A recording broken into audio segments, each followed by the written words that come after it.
The Life and Adventures of Santa Claus. Manhood, Chapter 10th, Christmas Eve. The day that broke, as Claus returned from his night ride with Glossie and Flossie, brought to him a new trouble. Will Knook, the chief guardian of the deer, came to him, surly and ill-tempered, to complain that he had kept Glossie and Flossie beyond daybreak, in opposition to his orders. "Yet it could not have been very long after daybreak," said Claus.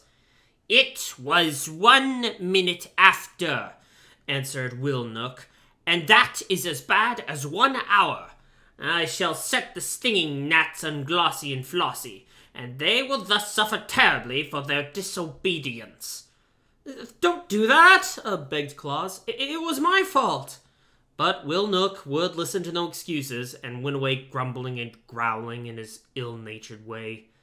For this reason, Claus entered the forest to consult Necile about rescuing the good deer from punishment. To his delight, he found his old friend, the Master Woodsman, seated in the circle of nymphs. Ak listened to the story of the night journey to the children, and of the great assistance the deer had been to Claus by drawing his sledge over the frozen snow. "I do not wish my friends to be punished if I can save them," said the toy maker, when he had finished the relation. "They were only 1 minute late, and they ran swifter than the bird flies to get home before daybreak." Ak stroked his beard thoughtfully for a moment, and then sent for the Prince of the Knooks, who rules all his people in Burzee, and also for the Queen of the Fairies and the Prince of the Rills. When all had assembled, Claus told the story again at Ak's command, and then the master addressed the Prince of the Knooks, saying, "The good work that Claus is doing among mankind deserves the support of every honest immortal. Already he is called a saint in some of the towns, and before long the name Santa Claus will be lovingly known in every home that is blessed with children. Moreover, he is a son of our forest, so we owe him our encouragement. You, ruler of the Knooks, have known him these many years. Am I not right in saying he deserves our friendship?" The prince, crooked and sour of visage as all Knooks are, looked only upon the dead leaves at his feet and uttered, "You are the Master Woodsman of the world." Ak smiled, but continued, in soft tones, "It seems that the deer which are guarded by your people can be of great assistance to Claus, and as they are willing to draw his sledge, I beg that you will permit him to use their services whenever he pleases." The prince did not reply, but tapped the curled point of his sandal with the tip of his spear, as if in thought. Then the Fairy Queen spoke to him in this way. "If you consent to Ak's request, I will see that no harm comes to your deer while they are away from the forest." And the Prince of the Rills added, "For my part, I will allow every deer that assists Claus the privilege of eating my casa plants, which give strength, and my nala plants, which give fleetness of foot, and my marbon plants, which give long life."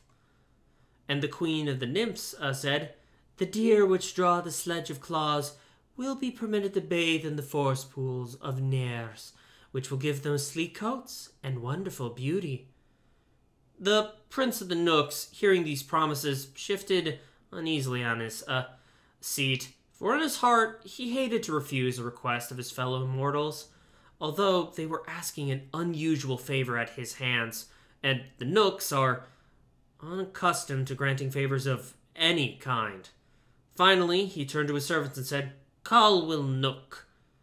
When surly Will came and heard the demands of the immortals, he protested loudly against granting them. "Deer are deer," said he, "and nothing but deer.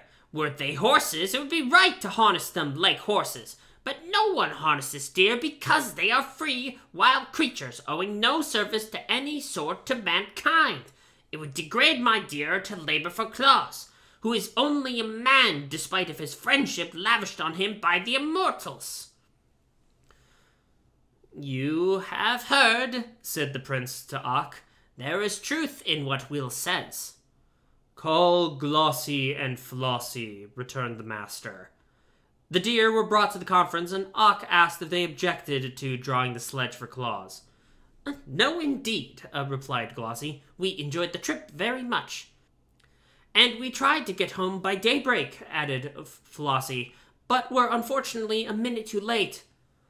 "A minute lost at daybreak doesn't matter," said Ak. "You are forgiven for that delay."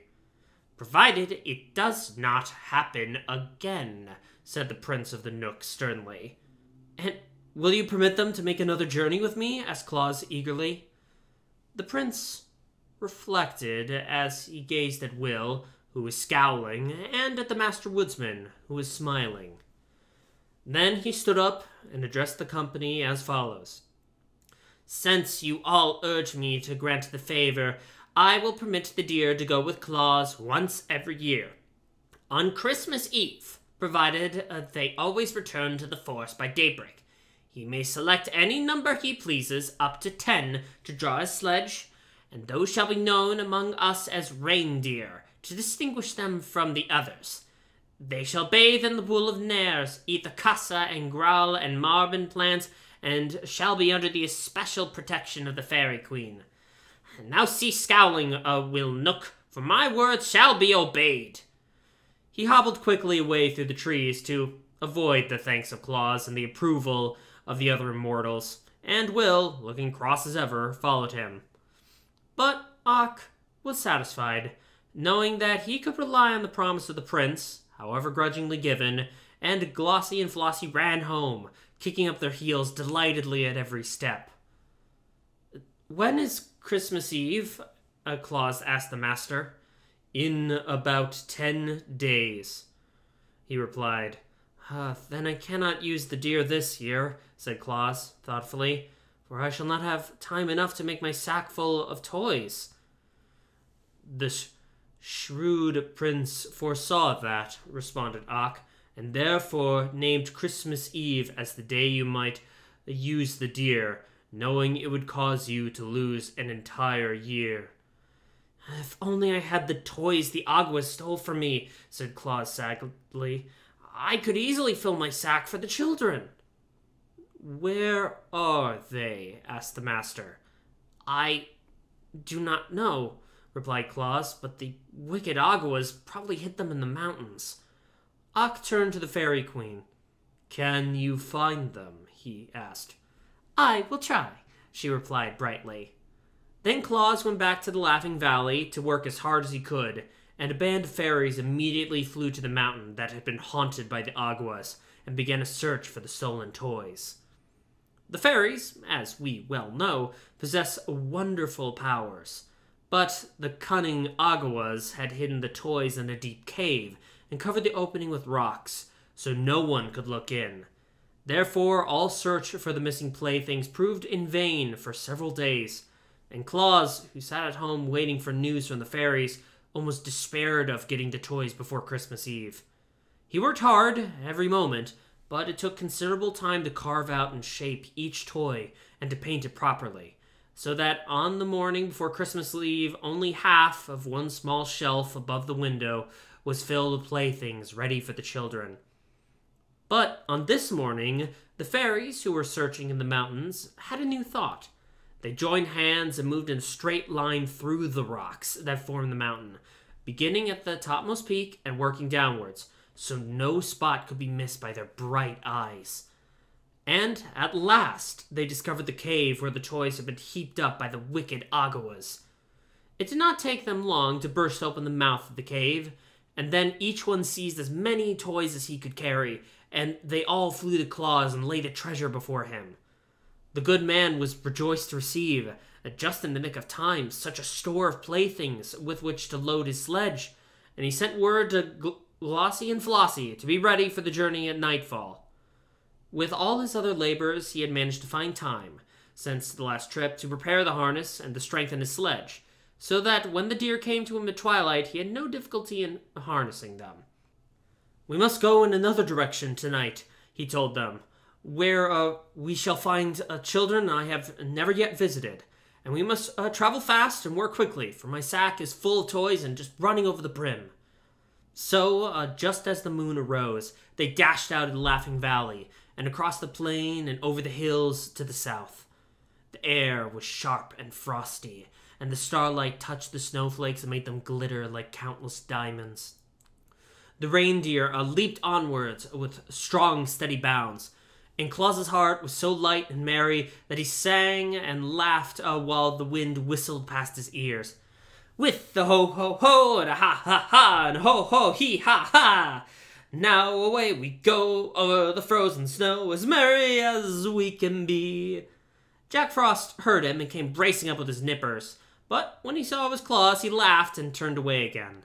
The mother owls heard him as he passed near a wood and stuck their heads out of the hollow places in the tree trunks. But when they saw who it was, they whispered to the owlets nesting near them that it was only Santa Claus, carrying toys to the children. It's strange how much those mother owls know. Claus stopped at some of the scattered farmhouses and climbed down the chimneys to leave presents for the babies. Soon after, he reached the village and worked merrily for an hour, distributing the playthings among the sleeping little ones. Then away he went, singing his joyous carol. "Now away we go over the gleaming snow, while the deer run swift and free. For 2 girls and boys we carry the toys that will fill their hearts with glee." The deer liked the sound of his deep bass voice and kept time to the song with their hoofbeats on the hard snow. But soon they stopped at another chimney, and Santa Claus, with sparkling eyes and a face brushed red by the wind, climbed down its smoky sides and left a present for every child the house contained. It was a merry, happy night. Swiftly the deer ran, and busily their driver worked to scatter his gifts among the sleeping children. But the sack was empty at last, and the sledge headed homewards, and now again the race with daybreak began. Glossie and Flossie had no mind to be rebuked a second time for tardiness, so they fled with a swiftness that enabled them to pass the gale on which the Frost King rode, and soon brought them to the Laughing Valley. It is true, when Claus released his steeds from their harness, the eternal sky was streaked with gray, but Glossie and Flossie were deep in the forest before day fairly broke. Claus was so wearied with his night's work that he threw himself upon his bed and fell into a deep slumber. And while he slept, the Christmas sun appeared in the sky and shone upon hundreds of happy homes, where the sound of children laughter proclaimed that Santa Claus had made them a visit. God bless him. It was his first Christmas Eve, and for hundreds of years since then, he has nobly fulfilled his mission to bring happiness to the hearts of little children.